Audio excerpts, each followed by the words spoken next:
ওমর ফারুক বলতেছেন, আমি যখন মনে মনে এই কথা ভাবলাম মুহাম্মদ শুধু কবি না কনক হয়ে গেছে, আমার এই ভাবনা শেষ করার আগে মুহাম্মদ নামাজের ভিতরে বলতেছেন, ওয়ালা বিকাউলি কাহিনিন কলিলাম মা তাযাক্কারুন। না মা, এটা কোনো কনকের কথা না, তুমি খুব কম উপদেশ গ্রহণ করে থাকো। ওমর বলতেছে, আমার পায়ের নিচের থেকে মাটি যেন সরে যায়, আমি মনে মনে যেটাই কল্পনা করি মুহাম্মদ আমার কথা না শুনে উত্তর দিয়ে দেয়, পাই কোথায়? আমরা সকলেই ইসলামের দ্বিতীয় খলিফা হযরত ওমর ফারুক রাদিয়াল্লাহু তাআলা আনহুর নাম সকলেই জানি। উনি ইসলাম গ্রহণ করার পূর্বে একদিন রাসূলের পিছনে নামাজ আদায় করতেছেন। তখনও তিনি কালিমা পড়েন নাই, ইসলাম গ্রহণ করেন নাই। নামাজের ভিতরে আল্লাহ রাসূল সূরা হাক্কা তেলাওয়াত করতেছেন, সুমধুর সুর নিয়ে কোরআনুল কারীম তেলাওয়াত করতেছেন নামাজের ভিতরে। হযরত ওমর ফারুক রাদিয়াল্লাহু তাআলা আনহু রাসূলের মুখে কোরআনুল কারীম তেলাওয়াত শোনার পরে মনে মনে ভাবতেছে, এত সুন্দর কোরআনুল কারীম তেলাওয়াত, আমার মনে হয় এটা কোনো কবির কাছ থেকে ট্রেনিং প্রাপ্ত হয়েছে। মুহাম্মদ পাবে কোথায় এত সুন্দর তেলাওয়াত, এত সুন্দর কবিতা পাবে কোথায়? আমার মনে হয় কোনো কবির কাছ থেকে ট্রেনিং প্রাপ্ত হয়ে আসছে। ওমর ফারুক বলতে, আমি মনে মনে ভাবছি এটা কোনো কবির কাছ থেকে ট্রেনিং নিয়ে আসছে। আমার এই কথা ভাবনা শেষ করার আগেই রাসূল নামাজের ভিতরে তেলাওয়াত করতেছেন, ওয়া মা হুয়া বিকাউলি শাইরিন কলিলাম মা তুমিনুন।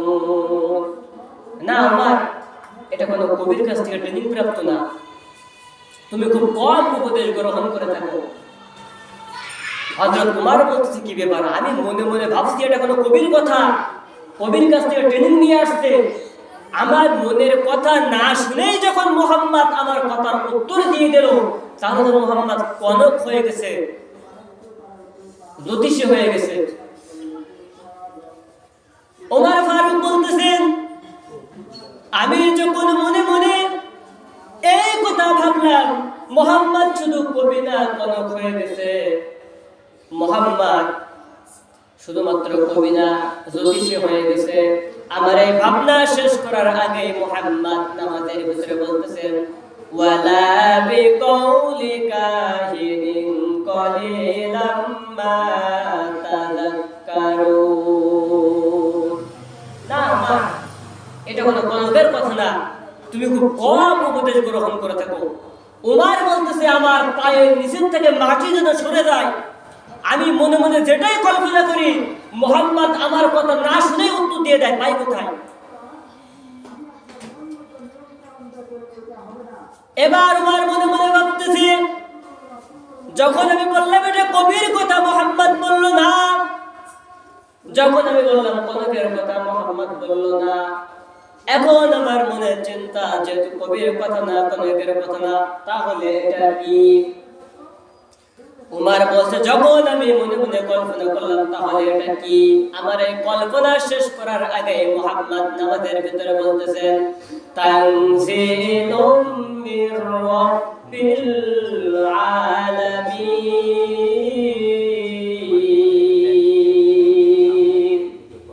এটা আল্লাহর পক্ষ থেকে নাযিলকৃত কিতাব, এটা কোরআন। উমর বলতেছে, এই কথা যখন বললো এটা আল্লাহর পক্ষ থেকে নাযিলকৃত কিতাব, এটা কোরআন, তখন যেন মনে হলো ঈমান, কোরআনুল কারীমের এই পাওয়ারে ঈমান যেন তার শেকড় শুদ্ধ আমার কলিজার ভিতরে স্পর্শ করেছে। কিন্তু তখন সে ঈমান আনে নাই। ঈমান আনছে কখন? যখন প্রচার হয়ে গেছে মুহাম্মাদের কল্যাণ নিয়ে আসতে হবে, তাকে দ্বিখণ্ডিত করতে হবে। সর্বপ্রথম ওমর বলছে, আমি রাজি হয়ে গেছি, আমি নিয়ে আসবো মুহাম্মাদের কল্যাণ। বাড়ি হয়ে গেছেন খোলা তওরে নিয়ে। এমন সময় একজন রাসূলের সাহাবী বলছে, ওমর কোথায় যাও? আমি মুহাম্মাদের কল্যাণ আনতে যাই, তোর হত্যা করার জন্য প্রস্তুত নিয়েছি। বলে পর শাসন করো, পরে আগে তোমার ঘর শাসন করো। তোমার বোন এবং তোমার বোন জামাই দুইজন তো কালিমা পড়ে মুসলমান হয়ে গেছে, সুবহানাল্লাহ, দুইজনই কালিমা পড়ে মুসলমান হয়ে গেছে। তোমার ঘর আগে সামলাও, পরে না হয় পর সামলাও। ওমর ফারুক খোলা তরবারি হাতে নিয়ে এবার বোনের বাসার দিকে রওনা হলো। বোনের বাসায় দিয়ে দরজায় নক করলো। তখন ঘরের ভেতরে রাসূলের একজন সাহাবী ওমরের বোন এবং বোন জামাইকে কুরআনুল কারীমের সূরা তাহা শেখাইতেছিলেন। তাহা মা আনজালনা আলাইকাল কুরআনা লিতাশকা। ওমর দরজা নক করলেন। যখন দরজা খুললেন, বোন এবং বোন জামাইকে ইসলাম মতন পিটালেন। পিটাইতে পিটাইতে শরীর থেকে রক্ত বের হয়ে গেছে, রক্ত ঝরতেছে শরীর থেকে। ওমরের ভিতরে একটা মায়া চলে আসছে। হঠাৎ পিটানো বন্ধ করলেন। ওমর বলছে, বোন এতক্ষণ যে তেলাওয়াত করছিল ওটা আমার কাছে একটু দাও না, দেখি একটু। ওমরের বোন বলতেছে, ভাই আপনি এখনো পর্যন্ত অপবিত্র নাপাক মানুষ, আগে গোসল করেন, পবিত্র হন, তারপরে এটা হাতে নেন। ওমর বোনের কথা মতো গোসল করে পবিত্র হয়ে এই ছোট্ট কাগজের টুকরা হাতে নিলেন। ওই তেলাওয়াত করলেন, তাহা মা আনজালনা আলাইকাল কুরআনা লিতাশকা। তেলাওয়াত যখন দেখলেন, উনি বলছে এত সুন্দর, কোন মানুষের দুনিয়ার কোন মানুষের রচিত এটা হতে পারে না। ও বোন, যে নবীর হাতে হাত দিয়ে কালিমা পড়ছো, আর দেরি করতে চাই না, আমি গোসল করে পবিত্র হয়েছে, চলো সেই নবীর কাছে আমার কালিমা পড়ে মুসলমান বানিয়ে দিতে হবে। আর আমি দেরি করতে চাই না। উমার হাতে খোলা তরবারি, রাসূলের দিকে যাইতেছেন। সাহাবারা ভয় পেয়ে গেছে, ইয়া রাসূলুল্লাহ আপনি চলে যান। উমার এত রাগী, উমারের যে রাস্তা দিয়ে হাঁটে ওই রাস্তায় শয়তান পর্যন্ত ভয় যায় না। উমার খোলা তরবারি নিয়ে আসতেছে, আপনি কিন্তু সরে যান। নবী করিম সাল্লাল্লাহু আলাইহি ওয়াসাল্লাম সাহাবাদের উদ্দেশ্যে বলতেছে, আমার সাহাবারা, আমি যা দেখি তোমরা দেখতে পাও না, আমি উমারের চেহারার ভিতরে ঈমানের একটা নূর দেখতে পাইতেছি, বলুন সুবহানাল্লাহ। আমি উমারের চেহারার ভিতরে নূর দেখতে পাইতেছি, তোমরা পথ দাও, উমারকে আমার কাছে আসতে দাও।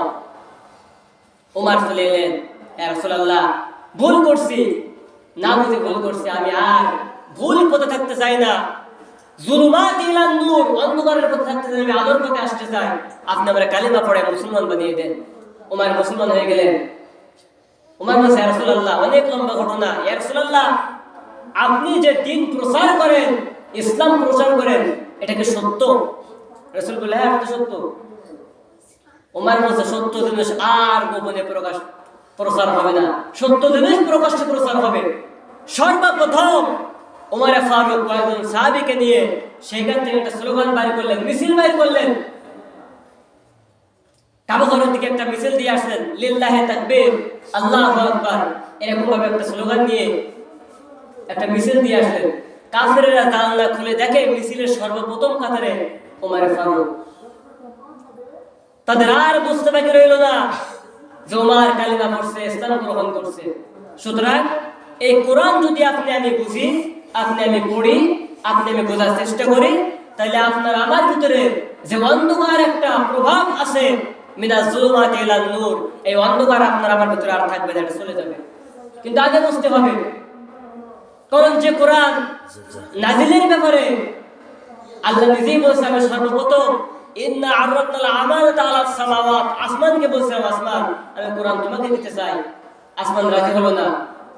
ওয়াল আরদ, জমিনকে বললাম, জমিন রাজি হলো না। ওয়াল জিবাল, পাহাড়কে ডেকে বললাম, পাহাড়ও রাজি হলো না। তারা কি বললো? ফাআবাইনা আন ইয়াহমিলনাহা ওয়া আশফাকনা মিনহা। আমরা তো ভয় পাইতেছি, কারণ কোরআনের যে ওয়েট, এই যে ওজন, এটা আমরা সহ্য করতে পারবো না, এটা রক্ষা করতে পারবো না। সর্বশেষ রব্বুল আলামিন কি করলেন? ওয়া হামালাহাল ইনসান, মানুষের উপর দায়িত্ব দিয়ে দিলেন। আপনি আমি রাজি হয়ে গেছেন, রব্বুল আলামিন আমরাই পারবো এই কোরআনের ওয়েট রক্ষা করতে, এর ভারসাম্য, এর ইজ্জত সম্মান সবটা আমরা পারবো। কিন্তু দুর্ভাগ্যবান আমরা সেই কোরআনের সম্মান, সেই কোরআনের ইজ্জত শুধুমাত্র মুখে মুখে রাখতেছি, অন্তর দিয়ে রাখি না।